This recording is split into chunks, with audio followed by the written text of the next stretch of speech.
நவீனமயமாக்கல், போதைப் பொருளற்ற தேசத்தை உருவாக்குதல் மற்றும் ஊழல் எதிர்ப்பு நடவடிக்கைகளை வலுப்படுத்துதல் ஆகியவற்றில் அரசாங்கம் கொண்டுள்ள வலுவான அர்ப்பணிப்புக்கு உயர்திறனும் தகுதியும் கொண்ட அரசு சேவை அவசியமாகும்.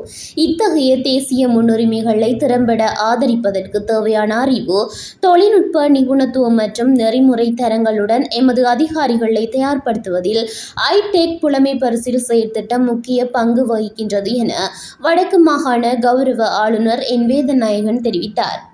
இந்திய தொழில்நுட்ப மற்றும் பொருளாதார ஒத்துழைப்பு திட்டத்தினம் யாழ்ப்பாணத்திலுள்ள இந்திய துணை தூதரகத்தின் ஏற்பாட்டில் சனிக்கிழமை 14ஆம் தேதி மாலை யாழ்ப்பாணம் திருவள்ளுவர் கலாச்சார நிலையத்தில் நடைபெற்றது.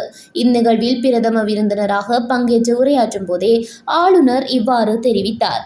ஆளுநர் தனது உரையில் மேலும் குறிப்பிட்டதாவது: இந்திய தொழில்நுட்ப மற்றும் பொருளாதார ஒத்துழைப்பு செயற்திட்டமானது வடமாகாணத்தின் மனிதவள மேம்பாட்டில் குறிப்பிடத்தக்க தாக்கத்தை ஏற்படுத்தியுள்ளது. 2024ஆம் ஆண்டில் 40 அதிகாரிகளும் 2025ஆம் ஆண்டில் 45 அதிகாரிகளும் இத்திட்டத்தின் மூலம் பயனடைந்துள்ளனர். இந்த ஆண்டில் இதுவரை 3 அதிகாரிகள் தெரிவு செய்யப்பட்டுள்ளனர்.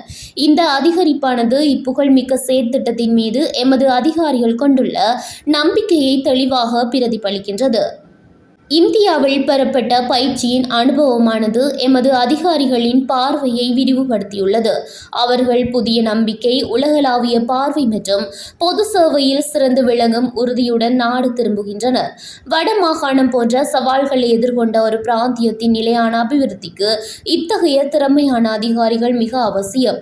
எதிர்காலத்தில் தகவல் தொழில்நுட்பம், செயற்கை நுண்ணறிவு, கணக்கியல் மற்றும் வரி விதிப்பு போன்ற வளர்ந்து வரும் துறைகளில் மேலதிக வாய்ப்புகள் வழங்கப்படும் என நம்புகின்றோம். தற்போதைய அரசாங்கத்தின் பிரதான கொள்கை தூண்களான பொருளாதார உறுதிப்படுத்தல், தேசிய பாதுகாப்பு, நல்லாட்சி மற்றும் தொழில்நுட்பம் சார்ந்த சமூக பாதுகாப்பு ஆகியவற்றை அடைவதற்கு ஐடெக் போன்ற திட்டங்கள் எமது அதிகாரிகளை தயார்படுத்துகின்றன என்றார். மனிதவள மேம்பாட்டில் இந்தியா வழங்கி வரும் தொடர்ச்சியான ஆதரவுக்கும் ஆளுநர் தனது ஆழமான நன்றிகளையும் இதன்போது பதிவு செய்தார். இந்நிகழ்வில் யாழ்ப்பாணத்திலுள்ள இந்திய துணை தூதரகத்தின் கொன்சியுலர் ஜெனரல் சாய் முரளி, யாழ் மாவட்ட நாடாளுமன்ற உறுப்பினர் கௌரவ ஜே. ரஜீவன், வடக்கு மாகாண பிரதம செயலாளர், வடக்கு மாகாண அமைச்சுக்களின் செயலாளர்கள், பிரதி பிரதம செயலாளர்கள், வவுனியா பல்கலைக்கழக துணைவேந்தர், யாழ்ப்பாண பல்கலைக்கழகத்தின் பீடாதிபதிகள், பேராசிரியர்கள், திணைக்கள தலைவர்கள் மற்றும் ஐடெக் திட்டத்தின் ஊடாக பயிற்சிகளை பெற்ற முன்னாள் மற்றும் இந்நாள் அதிகாரிகள் என பலரும் கலந்து கொண்டனர்.